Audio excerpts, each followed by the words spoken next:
Bienvenidos a todos. La Asociación Corpus Juris tiene el grato gusto de presentar una nueva entrevista para el proyecto de Derecho en Línea. Mi nombre es Nadia Blanco Sotomayor y en esta oportunidad los acompañaré en este breve segmento. El día de hoy contamos con la presencia del Dr. Willy Ramírez Chávarri, quien nos comentará acerca del sistema electoral peruano. Bienvenido, Dr. Ramírez Chávarri. Es realmente un gusto poder entrevistarlo. ¿Cómo se encuentra el día de hoy? Muy bien. Muchísimas gracias por la entrevista. Muchas gracias a usted, doctor, nuevamente por aceptar la invitación, y ahora daremos a conocer un poco más de nuestro entrevistado el día de hoy. Es abogado y bachiller de Derecho y Ciencias Políticas por la Universidad de San Martín de Porres, bachiller y licenciado también en Educación con mención en Gestión de la Educación por la Universidad de Alas Peruanas. Asimismo, es PhD del Atlantic International University, Estados Unidos. Doctor en Derecho por la Universidad Alas Peruanas. Ha realizado un MBA en Administración en la Universidad de San Martín de Porres. Finalmente, en el área académica, ha realizado 2 másters en España, uno sobre gerencia pública y máster en enseñanza y aprendizaje abiertos y a distancia, entre otros estudios. Actualmente es miembro titular del Pleno del Jurado Nacional de Elecciones, en representación del Colegio de Abogados de Lima. Ha sido docente de la Facultad de Derecho y Ciencia Política de la Universidad Nacional Mayor de San Marcos y docente también de la Escuela de Posgrado de la Universidad de San Martín de Porres. Realmente es un gusto contar con su presencia el día de hoy y sin más dilación procederemos a dar inicio con las preguntas. Ok, adelante. Nos gustaría que se presente en base a su actual puesto como miembro titular del Pleno Jurado Nacional de Elecciones, en representación del Colegio de Abogados de Lima. Coméntenos un poco sobre ello, sobre sus funciones y tal vez describirnos cómo se compone el Pleno y cuál es su papel dentro de este. Bien, nuestro Jurado Nacional de Elecciones está compuesto por 5 miembros. Uno que es un juez supremo, ¿no?, que lo elige la Sala Plena de la Corte Suprema de Justicia de la República, que además es el que preside el Jurado Nacional de Elecciones. El segundo miembro es un fiscal supremo elegido también por la Junta de Fiscales Supremos. En ambos casos ellos van a gozar de una licencia en su respectiva institución para pasar a formar parte del Jurado Nacional de Elecciones. El tercer miembro, que es mi caso, es elegido por el Colegio de Abogados de Lima entre sus miembros, ¿no? Ahí hay que reunir ciertos requisitos, como por ejemplo, más de 15 años de abogado y la edad mínima de 45 años. El cuarto miembro es un representante de las facultades de Derecho de las universidades públicas y el quinto miembro es un representante de las facultades de Derecho de las universidades privadas. En ambos casos son exdecanos de las facultades de Derecho. Y la función primordial o la función principal del Pleno del Jurado Nacional de Elecciones es administrar justicia electoral. Y esto de forma exclusiva y excluyente, dado que no hay otro órgano constitucional que administre justicia electoral, solamente es el Jurado Nacional de Elecciones. Y forma parte también del sistema electoral peruano, que además está compuesto o está conformado por la Oficina Nacional de Procesos Electorales, la OMPE, y el Registro Nacional de Identificación y Estado Civil, el RENIEC. Estas 3 instituciones conforman el sistema electoral peruano.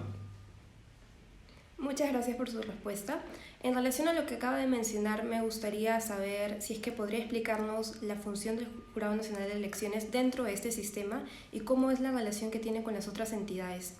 Bien, la principal función del Jurado Nacional de Elecciones, como ya se dijo, es de administrar justicia electoral, es decir, cumple una función jurisdiccional cuando se presente algún conflicto, cuando se presente algún diferendo, por ejemplo, en los procesos electorales, desde la inscripción hasta la proclamación, ¿ya? Todo esto llega en última instancia pero cada vez que hay un proceso electoral se implementan los jurados electorales especiales en estas ERM, que son las elecciones regionales y municipales 2022. Hemos establecido 93 jurados electorales especiales a lo largo y ancho de nuestro país para que se acerque a la ciudadanía la justicia electoral. Luego está una función fiscalizadora, que es la de fiscalizar todos los procesos electorales. También hay una labor administrativa, que es la de llevar el registro de las organizaciones políticas. Y finalmente hay una función educativa, que es la de concientizar, la de capacitar y la de difundir la cultura electoral en nuestro Estado peruano. Muchas gracias. Y para resaltar de alguna manera la importancia que tiene este sistema electoral peruano, porque lamentablemente no muchos realmente lo conocen, ¿podría explicarnos un poco sobre los derechos fundamentales que están relacionados con este sistema? Básicamente el de participación política. ¿Por qué? Porque todos nosotros tenemos el deber y el derecho también de elegir y ser elegido. Obviamente, como cualquier derecho, como cualquier libertad fundamental, tiene que estar reglamentado. Y de eso precisamente se encarga la frondosa legislación electoral que nuestro Estado peruano tiene. Bueno, es frondosa porque así lo quiere el legislador.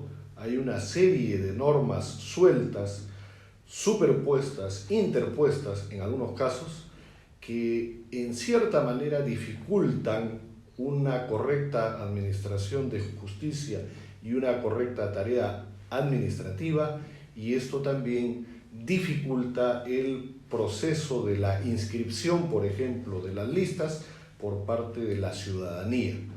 Esto podría resolverse de una manera práctica, ¿no? Con la, si el término vale, dación de un código electoral y un código procesal electoral que englobe todos estos temas y no tener que remitirnos pues a una serie de leyes orgánicas, reglamentos, directivas, etcétera, ¿no? Perfecto, muchas gracias por su respuesta. Luego de esta descripción, también, digamos, el tema se vincula mucho a lo que es la democracia representativa.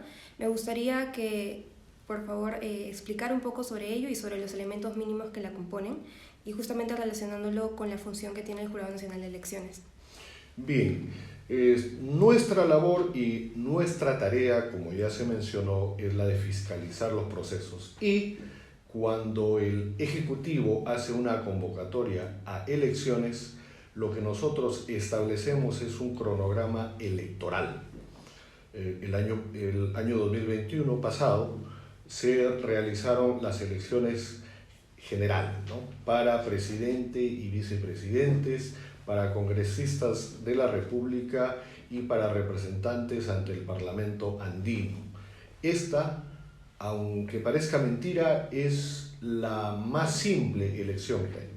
Las más complicadas son las elecciones regionales y municipales. Estamos hablando, y voy a dar cifras, no sé si llamarlas redondas, alrededor de 2.000 distritos, alrededor de 200 provincias y 25 regiones.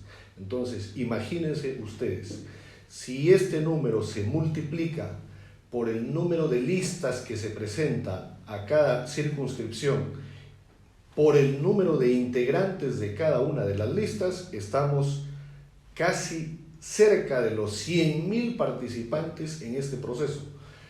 Y cada uno de ellos tiene que pasar pues por los filtros y por el escrutinio, ¿no? Por el escrutinio popular y luego ya por el sufragio mismo para que finalmente sean proclamados. Entonces, esta es una ardua tarea que hay que reconocer también, y también hay que distinguir en cierta manera cuál es la labor de cada órgano. Por ejemplo, el RENIEC es el que elabora el padrón electoral, no lo hace el Jurado Nacional de Elecciones, lo hace el RENIEC. finalmente, con esa información que nosotros recibimos, damos por aprobado. Y el proceso electoral en sí es realizado por OMPE. Así está establecido en la Constitución. Recalco esto porque se cree aún que el Jurado Nacional de Elecciones es el que se encarga de estas tres tareas, ¿no? Así que todo es culpa del jurado y no necesariamente es así. Eso era hasta 1993. De acuerdo a la última Constitución, que es la que está vigente además, ya se habla de un sistema electoral y ya se separan las funciones de estos tres entes, de estos tres órganos. Y en la Constitución de 1979 solamente era el Jurado Nacional de Elecciones. Cuando se usaba la libreta electoral, esta era emitida por el Jurado Nacional de Elecciones. Y si nos remontamos más atrás en la Constitución de 1933, se hablaba inclusive de un poder electoral. Todo esto ha ido cambiando en el tiempo y hoy lo que nuestro Perú tiene es un sistema electoral que está compuesto por el Jurado Nacional de Elecciones, la Oficina Nacional de Procesos Electorales y el Registro Nacional de Identificación y Estado Civil. Muchas gracias. Un tema también importante y es que a veces se cuestiona realmente si hay autonomía de parte del Jurado Nacional de Elecciones. Por ello que he decidido realizar esta pregunta y es que si las resoluciones del Jurado Nacional de Elecciones pueden ser revisadas por el Tribunal Constitucional o el Poder Judicial mediante medidas cautelares o la acción de amparo.